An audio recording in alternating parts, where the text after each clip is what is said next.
Hi, and welcome to Terribly Fun Films. We are continuing with the superhero film rankings list. We're getting closer to the end. This installment takes us into just double digits, finally out of triple digits by the end of this episode. It's already going to be a long one, so without further ado, here's part 4 of the superhero rankings list.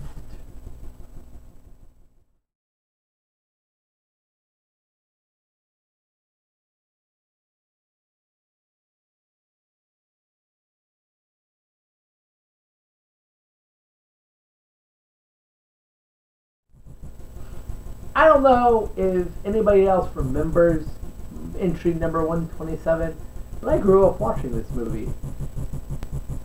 I don't know why I kept going back to it as a child.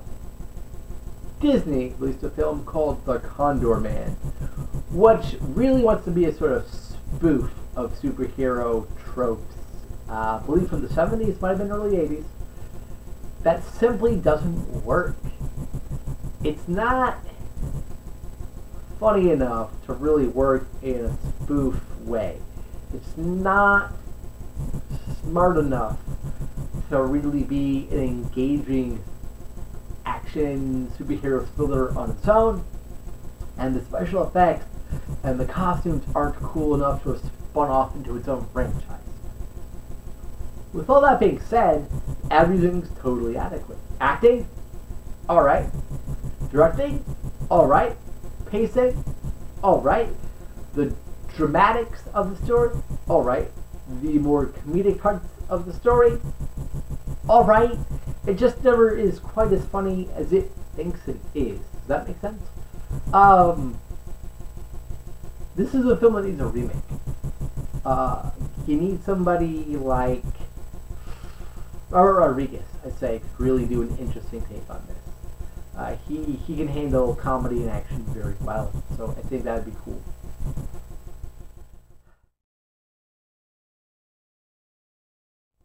Number 126 sees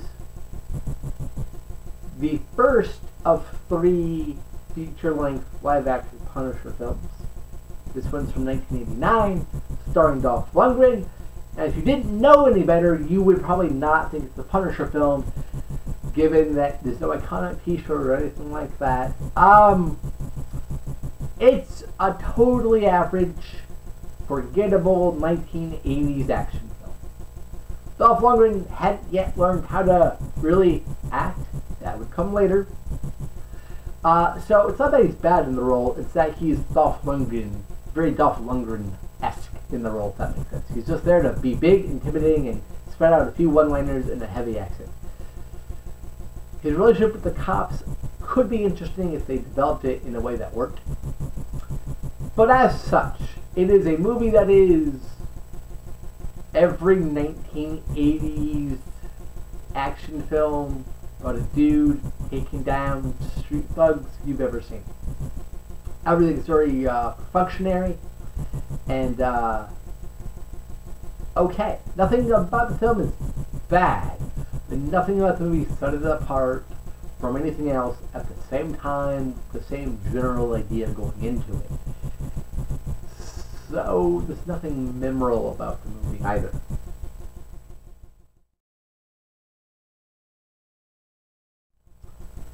$125 is an animated movie that does not come from Marvel, nor from DC. Stan Lee is perhaps the most well-known comic book related name in the history of ever, having created several hundreds and millions of your favorite comic book characters and the actual comics. When he left Marvel, he went out and formed his own studios and that kind of thing. He had a run at trying to do certain things, including a run of original comic book superheroes appearing in straight-to-DVD animated films for families.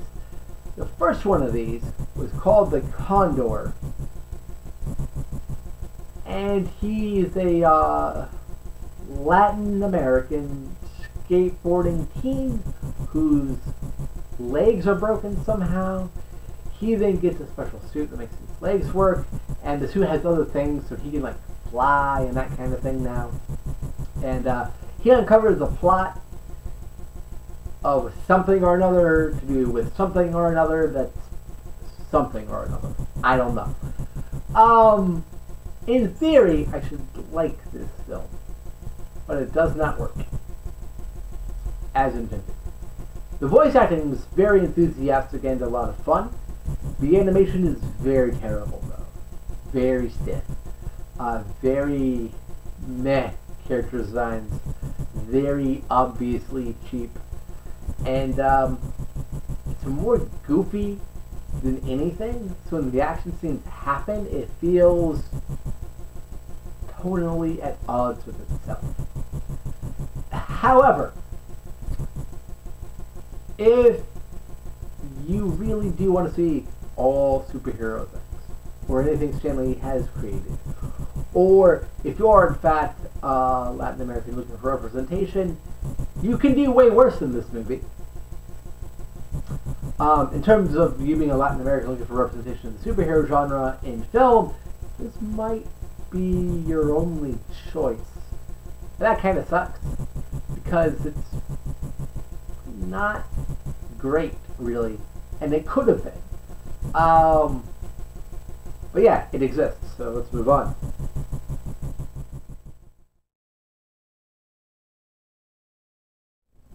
Number 124 is The Dead One, which is essentially the Crow by way of Mexican mythology and folklore. And if I'm considering the Crow a superhero, as you've heard, they are in fact all on this list, I'm going to include the hero from this one as well.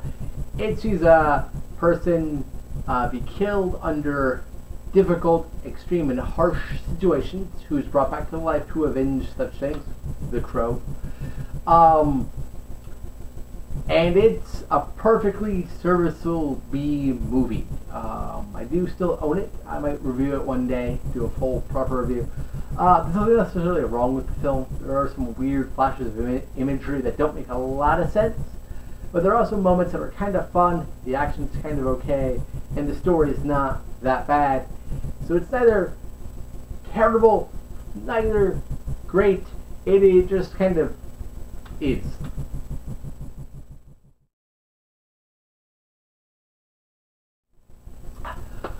Coming in at number 123 is Superman 3. This is the one with Richard Pryor, if you were curious. And due to a lot of rewrites and interference in the script writing and that sort of thing, it's not the movie we were supposed to get. So I feel a little bad for the director, the screenwriter, and the cast and crew in that regard. What we got instead is the most forgettable of all the Superman films. Save for one sequence. Everybody knows the sequence I'm talking about. That is, of course, the sequence where Superman fights Clark Kent. That sounds really weird out of context of knowing the film. Superman gets divided, and there's now an evil Superman and then just Clark Kent. And eventually they have a fight in a junkyard or something like that.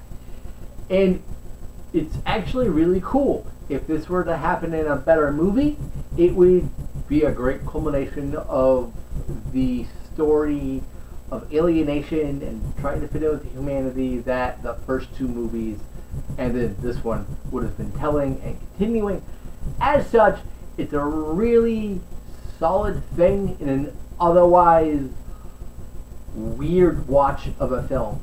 Richard Pryor is very funny in the film, in a role that doesn't make a lot of sense. It doesn't require him to be as funny as he is. The role originally was supposed to reveal to be Brainiac, and that got cut out for whatever reasons. So it feels awkward and shoehorned because it actually goes nowhere. Then there's everything involving kind of evil lady who's seducing Superman, and he falls for it. That does not work at all. I mean, at all. This does not scream Superman to anybody, ever. With all that being said, it's still well acted. It still looks alright. It's not a bad movie per se. It's just a very complicated and confusing movie. That's why it's number 22 is another DC animated direct-to-DVD video, and that's Justice League War, which has very solid animation, no characterizations that happen to speak of, and just one action scene after the other. Due to its very action-heavy nature, I found myself getting really bored by it. It's not that the movie's necessarily bad in any way, shape, or form. It's that I didn't care about anything going on. Because I didn't care about anything going on, I never rewatched it. If it doesn't have staying power with me, why should I recommend it to anybody? Does that make sense? So it's number 122. Batman and Robin is reprehensibly made. It's inept. The script makes no sense. The casting choices do not work. Schwarzenegger could have been a really good Bane. Schwarzenegger could have been an awesome Clayface. If depending on how you wrote him, he could have made an interesting Scarecrow bad guy. Mr. Freeze, he is not. And I'm not saying this from a fanboy standpoint. I'm saying this from just you don't look at Arnold Schwarzenegger and go, that dude's a doctor. Ever. I don't care what role he's in. There's a reason he's never played a goddamn scientist before. Or since, that I'm aware of. And that's because he's Arnold Schwarzenegger. Don't cast him as a scientist, please. That's bad. And this movie proves that. I don't know if this was the first time Uma Thurman acted piss poorly in the film. It definitely wasn't the last one. But she's bad as Poison Ivy, which on paper would have been awesome casting. George Clooney is a great Bruce Wayne, terrible Batman. Chris O'Donnell's just as boring as he was in Batman Forever. And the whole thing looks like a giant playset. Nothing about the movie looks realistic. People have shit on this film over and over again. I'm repeating things you already know about Batman and Robin. So why is it stuck in the middle of the films that are just, okay, didn't hate, didn't love them? Because as bad as it is, and it's terribly constructed, it's so much fun. There is joy and entertainment to be had in watching that movie. All ironic. All in a way that the filmmakers did not intend for you to enjoy it. But still all there on screen. Especially because, at the very least, it has a very comic book, goofy, cartoony type comic book vibe to it. Whereas, henchmen will bust through the wall and leave a perfect outline of the henchman. Things like that actually add to the silliness, the intentional silliness going on. And then there's a lot of unintentional silliness. However, I cannot justify putting it any lower on the list and putting it in front of movies that are more competent and more fun. So it wound up here at number 121. It's a bad movie, but it's a fun movie because of how bad it is.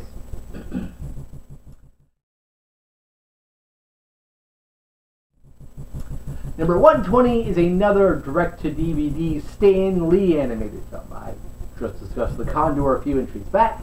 So now we're on to Mosaic. Of his two initial outings in this sort of animated superhero comic book thing, Mosaic's the more interesting one. Has all the same flaws in terms of really cheap animation, really bland character design, that sort of thing. But the voice acting is a bit better, and far more importantly, the story is way more engaging. She's a college student named Maggie, who's really into acting, trying to find out what happened to her father, and she gains the powers of an alien creature called Mosaic, who's basically a sort of DNA chameleon. And all that's kind of cool and interesting, but there's no style to how it's made. There's nothing beyond the surface ideas being explored. So it's not that great of a film. With that being said, it's not that terrible of a movie either. It's average. If you have kids who really like superheroes and you're looking for a strong representation of female superheroine in comic book movie format, go ahead and watch this. You'll be bored. The kids will probably enjoy it. That kind of thing.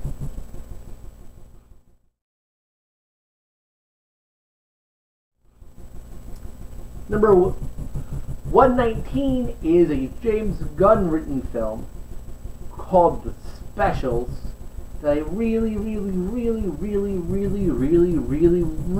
to like more than I do. I like the acting. I like the costumes. I like the plot on paper.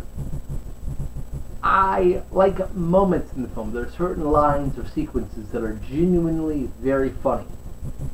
But for some reason, and I've seen this movie 3 or 4 times now, every time I watch it, it just never comes together to a satisfying whole. Maybe it's the sort of forced ending. Maybe it's that I just couldn't relate to the problems at hand enough. Maybe it's because it's all very predictable in how it'll play out and how it will end. I'm not sure. On paper, I should really love this movie. I do not. And that's more frustrating for me than absolutely hating it, because it's just so bland, so forgettable. If you are a James Gunn enthusiast and completionist, watch it. You won't have totally wasted your time, but you'll never need to go back to it. You'll never need to rewatch it once you've seen it one time.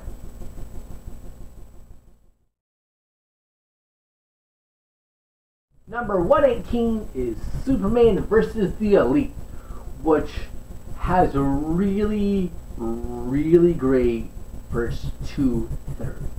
The animation's alright, the voice acting's just fine.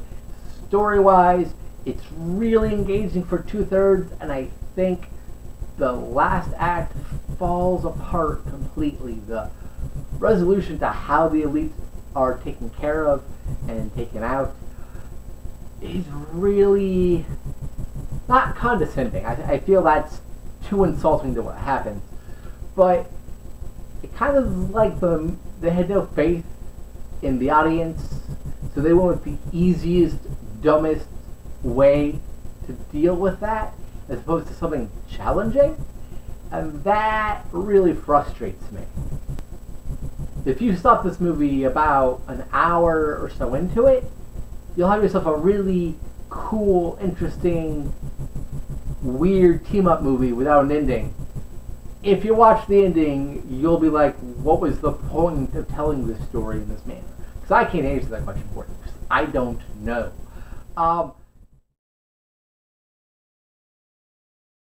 Number 117 is Batman Year One, another DC animated direct-to-DVD film.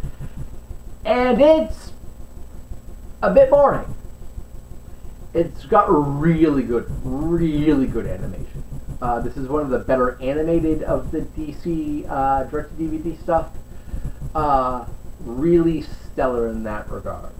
And it's got a really cool idea at play. And it's got some top-notch voice acting. But given the number of times we've seen Batman on screen, given the number of iterations his origin story has been told, given the number of different ways that origin story has been told, be it live-action animated TV show, live-action TV show, this can't help but feel repetitive just by its very existence, and there's no getting around that based on the story that it's telling.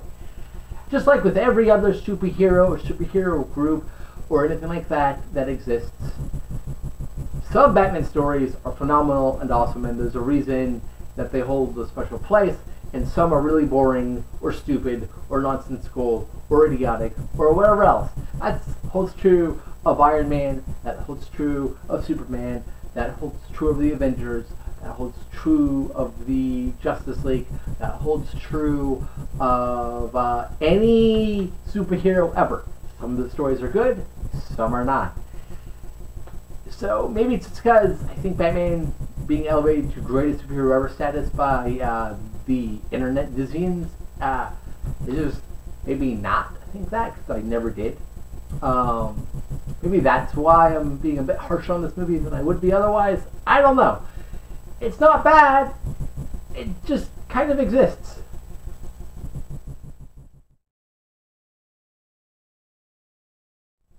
Number 116 is an interesting choice that people will definitely disagree with me on. It is Ben Affleck starring Daredevil.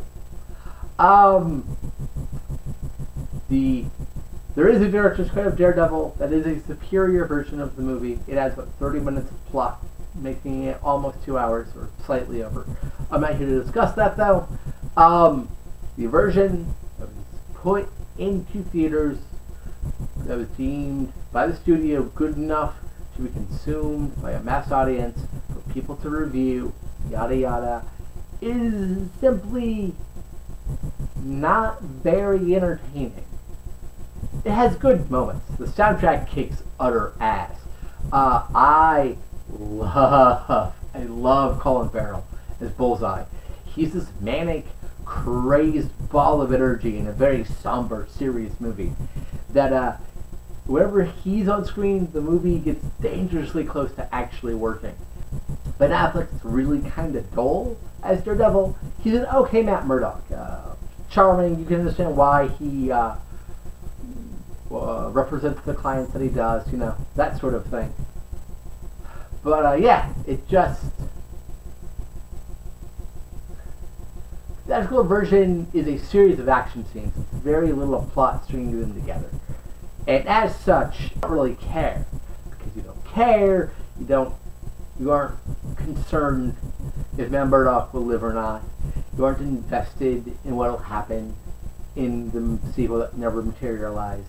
Nothing about the film is terrible aside from some spotty CGI. Maybe at the time that was better, I honestly don't remember. The costume looks fine. The acting is bland, but aside from Colin Farrell, bland, but not terrible. There's just something about the movie that really gets you to go, yeah, you know, and that's disappointing.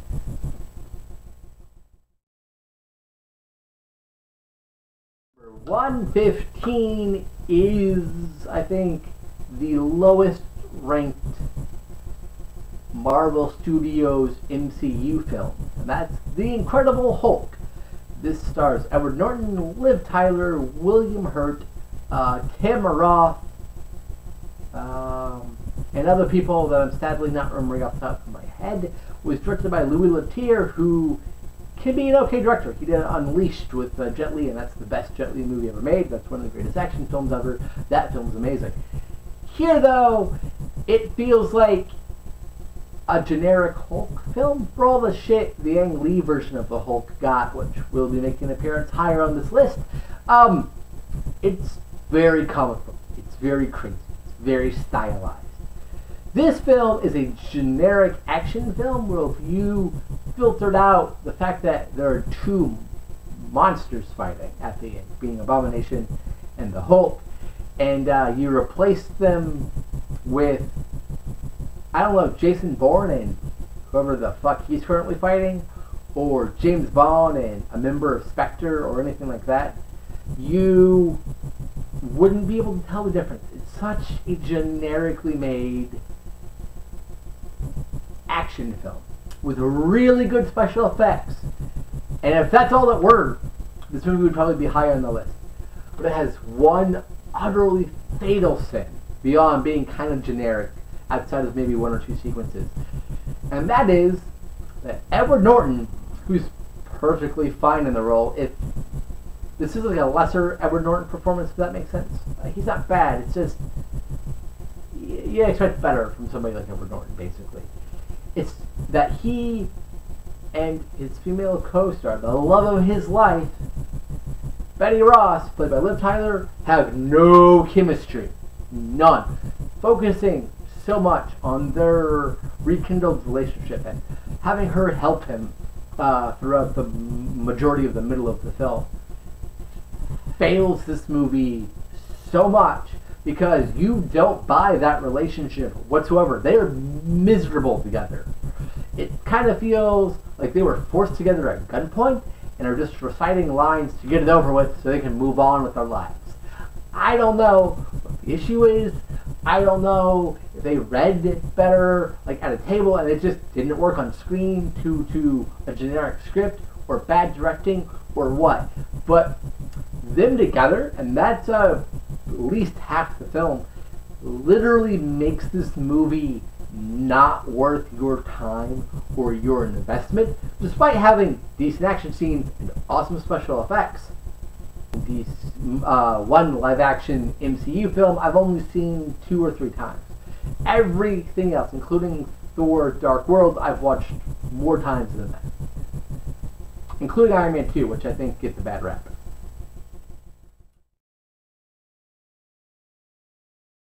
Number 114 is X-Men 3: The Last Stand.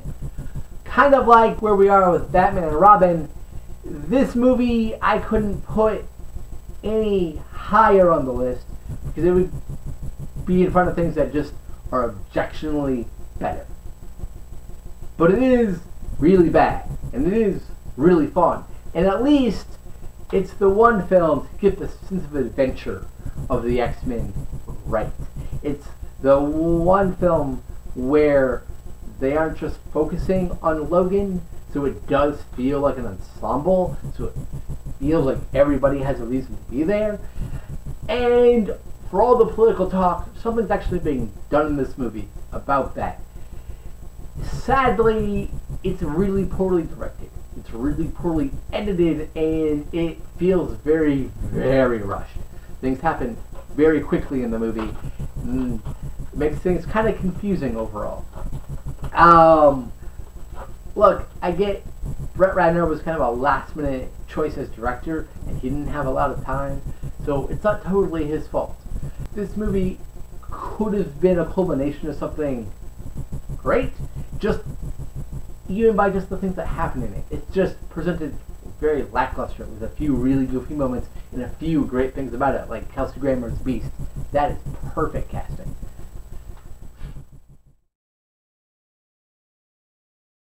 #113 I struggled with including on this list. I am still not totally certain if I should count it as a superhero movie or not.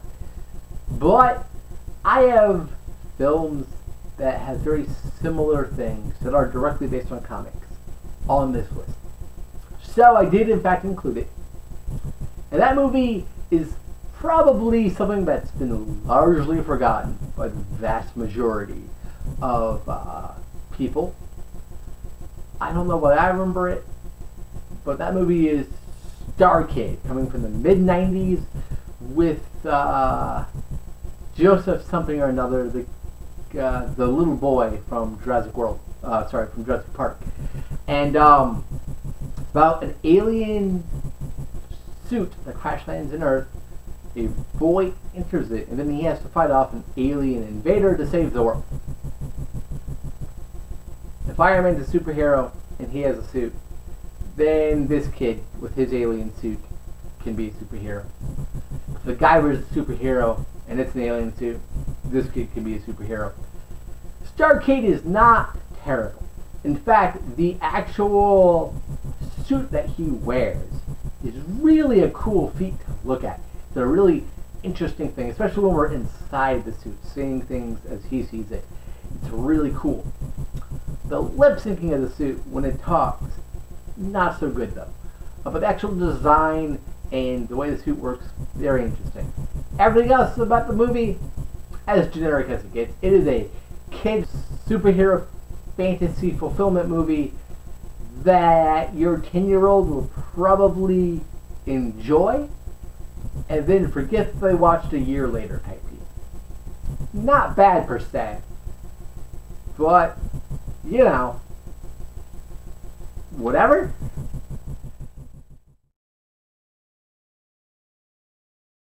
Number 112 is Super Inframan, aka just Inframan, and it is a Shaw Brothers Ultraman-esque entry into the superhero kaiju genre.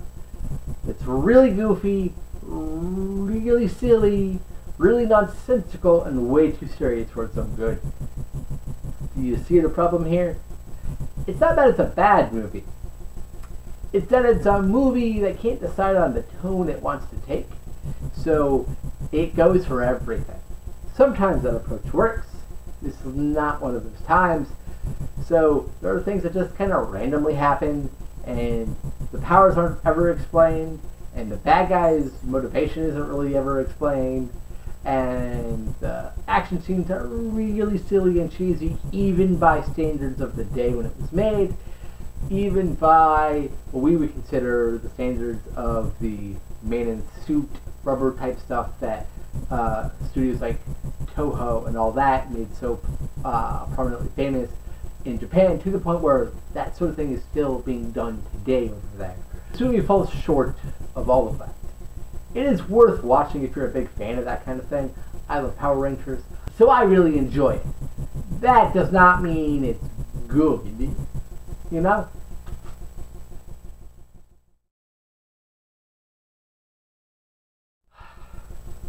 Captain America, the First Avenger, was not the first Captain America movie ever made. There were two in the mid to late 70s starring Rob Brown, and then one in the 1990 specifically, starring the son of J.D. Salinger, that was made by Cannon Film Group. If you know anything about the Cannon Film Group, you'll know instantly what that means. It's low budget, cheesy, goofy. It is in fact all of those things. Salinger is a really boring hero. The makeup on Red Skull is really bad. The plot, such as it were, is... I don't even know how to describe the plot. It exists.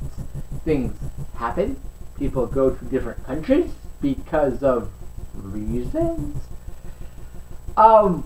It tries really hard to be accurate to the comic and fails kind of miserably. And it's just goofy. But it's not quite goofy enough to really be fun in Roger Corman's Fantastic Four kind of way. And it's not poorly constructed enough to be, you have to watch this because of how silly it is. It is right in the middle. If you're a big fan of Captain America, go ahead and watch it. There's some silly enjoyment to be had. If you're a superhero completionist, go ahead and watch it. There's some enjoyment to be had. For everyone else, you'll probably not get much out of it.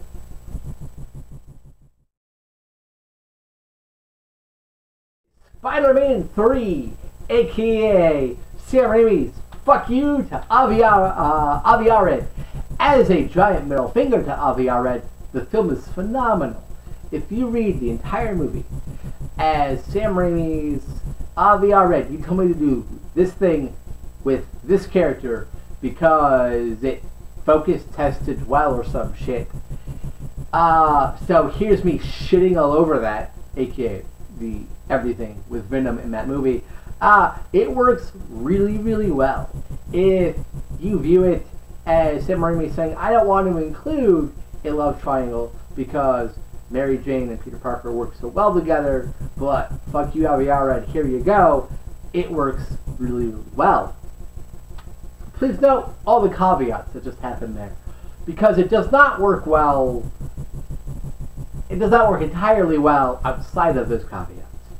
There are things about the film that do work. Tobey Maguire, still really good as Peter Parker in Spider-Man. Special effects, fucking amazing. The dancing emo sequence, I actually think it really does work. Peter Parker's a nerd. If the symbiote is meant to make him kind of the opposite, his idea of cool is way off base. That works. What doesn't work? The tango? I want to say it's a tango. Whatever dance number that is at the club does not work. The reveal by the butler that clearly Norman Osborn's own glider is what killed him does not work.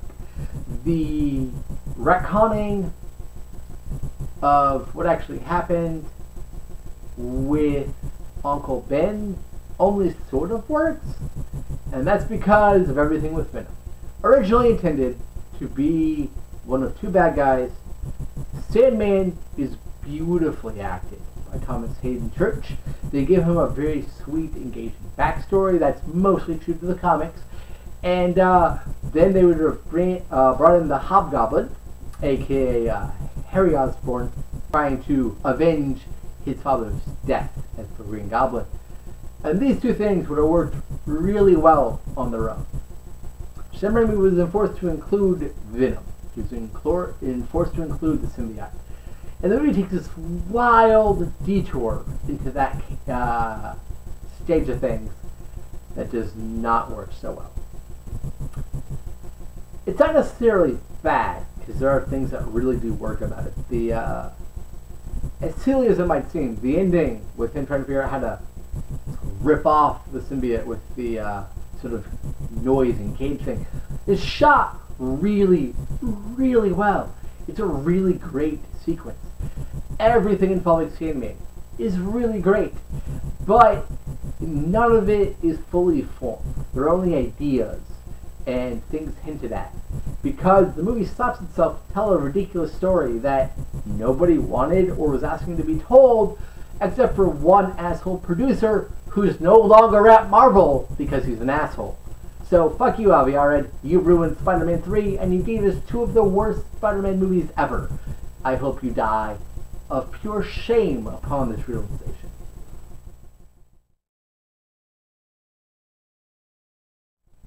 Number 109 is a direct-to-DVD Batman film. Batman, Mystery of the Batwoman. And its biggest problem is right there in the title. There's no good mystery going on in this film. To be titled Mystery of the Batwoman, I think the mystery would be interesting, or engaging, or clever, or at least hard to figure out. It is none of those things. It is obvious. Maybe it's just the pop culture time we live in. Maybe it's bad writing. I don't know. But this has a lot going for it beyond that. The action scenes are pretty good. The voice acting is amazing. And the animation is pretty solid. It's just all being told a story that didn't need to exist in the way that it does. It's acceptable, but nothing beyond that.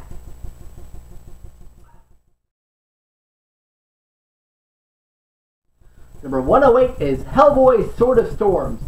This is one of two direct-to-DVD animated Hellboy films that sees the majority of the live-action film cast return to voice their respective roles. And it's alright. Decent imagery, good likeness of all the characters, some fun to be had, but it's alright. I got really nothing more to say on that.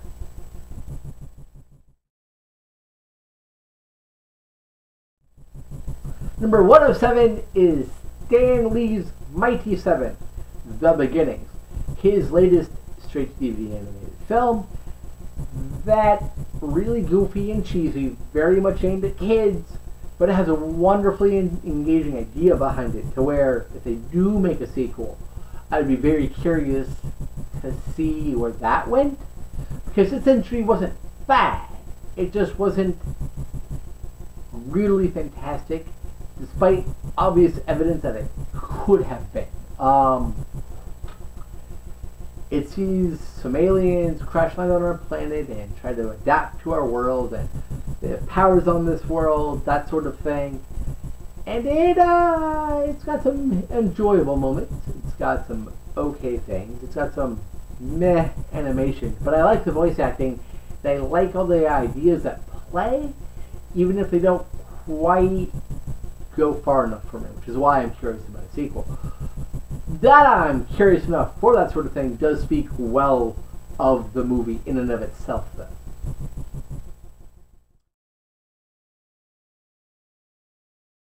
Number 106 is a film I can't imagine a lot of you have seen. It stars Michelle Yeoh, and it's called Silverhawk, and it's a very silly, goofy, Hong Kong exploitation superhero genre feature. She becomes a vigilante to take down evil people because evil people are evil. That's about it. Her superpowers include being very good at martial arts and riding a pretty kick-ass motorcycle at one point. It was about the end of her special powers. Michelle Yeoh is an amazing actress, and she's trying very hard here. And you can tell she's trying very hard. She gets a really cool costume, and the movie is very much a product of its time. Did not age well. With that being said, it's still an enjoyable watch if you're a fan of these kinds of films. If you love Michelle Yeoh, if you like martial arts films, or if you like superhero films, definitely watch it. You will get some enjoyment out of it. If you're a casual viewer to any one of those things, though, you're not missing anything by not watching the movie.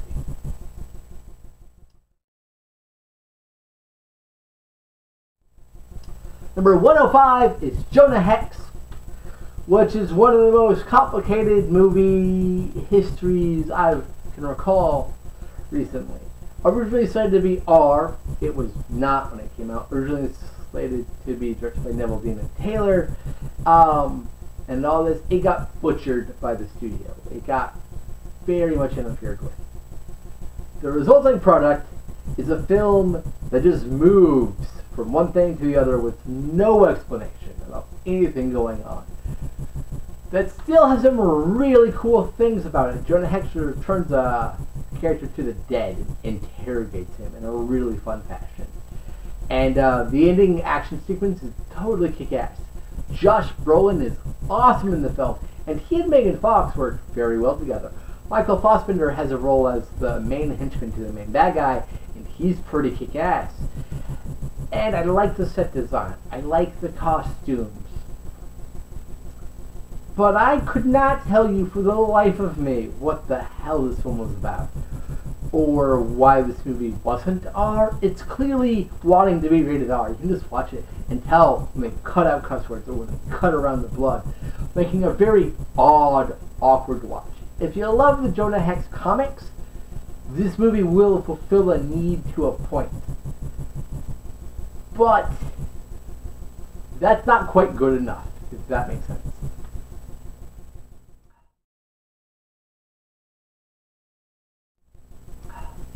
Number 104 also has Michelle Yeoh, and that's The Heroic Trio, which I spent a really long time tracking down. This proved to be very difficult to find on DVD. I did eventually get a copy at Second and Charles, thank goodness, aka Second and Charles is also known as Heaven on Earth. They're a geek emporium and they're amazing. And maybe based on the description in the awesome feminist badass book that I own, I was expecting more. Maybe given the cast, I was expecting more. Maybe given the plot, I was expecting more. But what I got was okay, and okay. The acting is fine. No one's amazing, but no one's terrible. The directing is fine. The wire fu work is a bit obvious at times, but perfectly okay. The action scenes are fine. Everything about the movie is just fine. Given how long I was looking for the film and how enthused I was to find a copy when I finally did, maybe that's all on me because I expected something better. And there's nothing wrong with fine. But there's also nothing amazing with fine.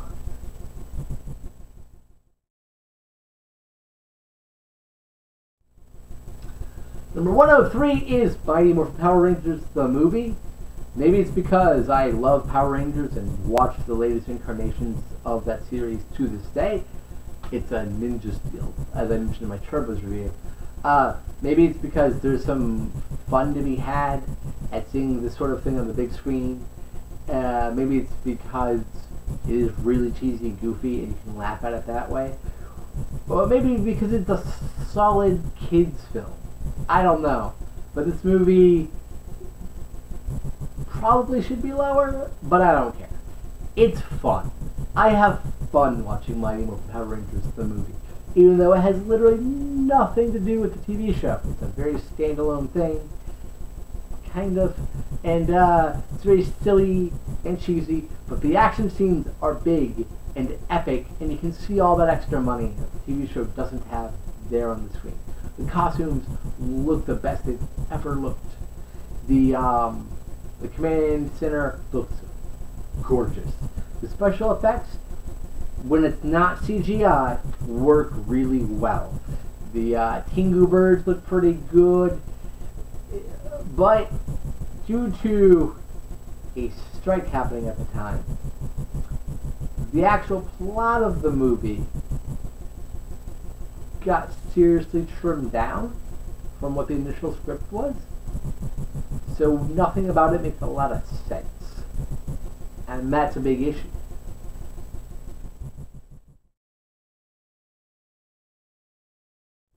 Number 102 is The Batman vs. Dracula. This does tie directly into The Batman TV show, which I've never seen. I've only ever seen this movie involving the of the character, and I really love the art style. Love the art style at play here. The art style is amazing and gorgeous and really kick-ass. With that being said, the plot's okay. It wants to be a little bit scarier than it is, and it never quite pays off in that regard. And Dracula's plane is really stupid and boring. But I could imagine worse. That's something, I guess. By no means bad. If your kid's a huge fan of Batman, go for it. This is kind of enjoyable. If they like other superheroes more, they don't need to watch this.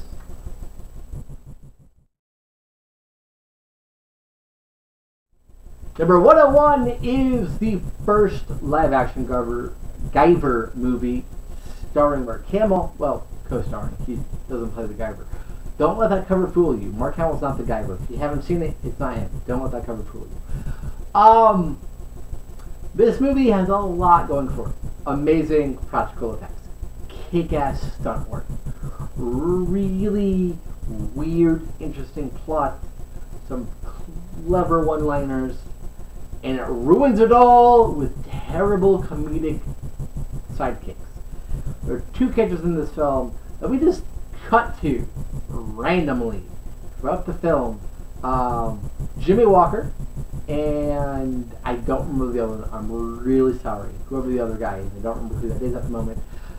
We just cut to them randomly, and they'll say something stupid that has nothing to do with anything going on. It's very frustrating. Eventually, they get turned into mutants, basically, and they still are doing cracking wise or dumb one-liners, and it's so frustrating. It's so annoying. With everything else about the film, could have been so much more, but it's all brought down by that. This movie is PG-13, so if you got a teen who's really into anime and that sort of thing, they can watch this movie and maybe like it more than I do. Just warn them of the goofy humor first.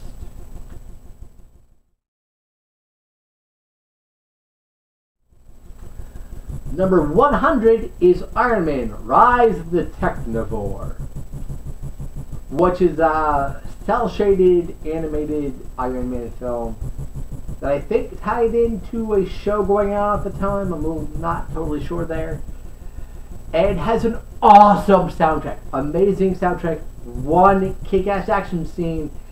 And nothing else I can remember about the film. I don't remember disliking anything at play in the film. So that's good. But I don't remember, outside of the score and the one action scene, really being engaged with anything else going on. I couldn't tell you the plot of this film.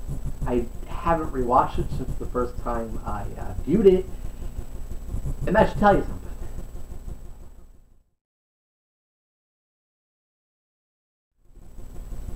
Number 99 is Chronicle, a movie I really liked when I first saw it in theaters. Did not rewatch it for a long time. Rewatched it year and a half ago, and only liked parts of.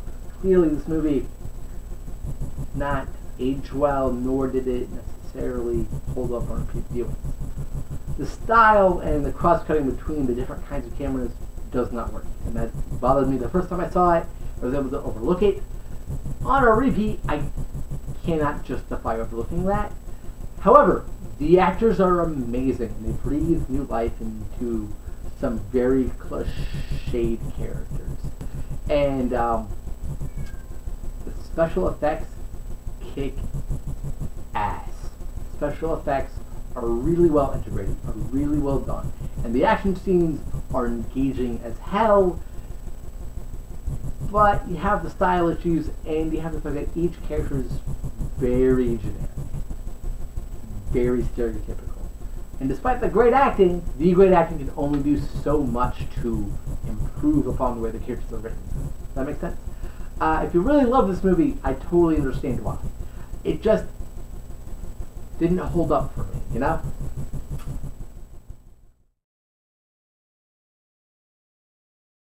Number 98 sees a trifle of a film. It's a Marvel animated direct-to-DVD film called Thor: Tales of Asgard. And it's totally okay. If you love Thor, you'll enjoy this movie. If you don't like Thor, this will not change your mind. Some clever lines about using a hammer as a weapon, that sort of thing. A few fun moments. But ultimately, meh animation and a meh storyline lead to something that's only for hardcore fans to watch, while not being terrible in any way, shape, or form.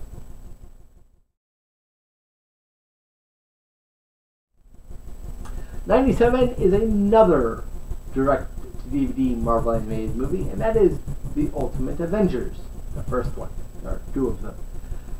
Really bad animation. Really stiff animation is what prevents this from being higher. Because outside of that, I rather enjoy this film. I enjoy the plot. I like the acting. I like the music. But it's an animated movie, and the animation, not so good. So it does not work in that regard.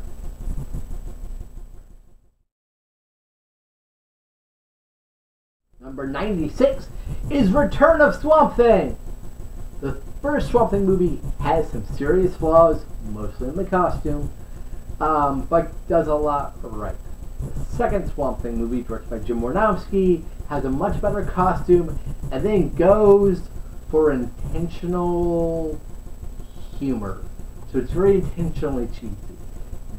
Very wink wink at the camera type deal going on there, and that's okay. Some of the jokes don't totally fly, and the overall plot of the film feels a little too much like the first one for me to really enjoy it. But I have seen the film multiple times. I do laugh at it while it's on. I do like the costume. And Lewis Jordan, who played Swamp Thing in the first film, in this movie, in the live-action TV show spun off from these two films, and voiced him in the animated Swamp Thing cartoon from the mid-90s, was born to be this character. He is great at Swamp Thing, and if we ever redo Swamp Thing, live-action wise, I don't know who we'd get to play him, because in my mind, that actor is that character. Return of the Swamp Thing is perfectly fine, perfectly fun, but nothing more. As always, Thank you for watching. I've been your host, Bobby, and part 5 will be coming soon.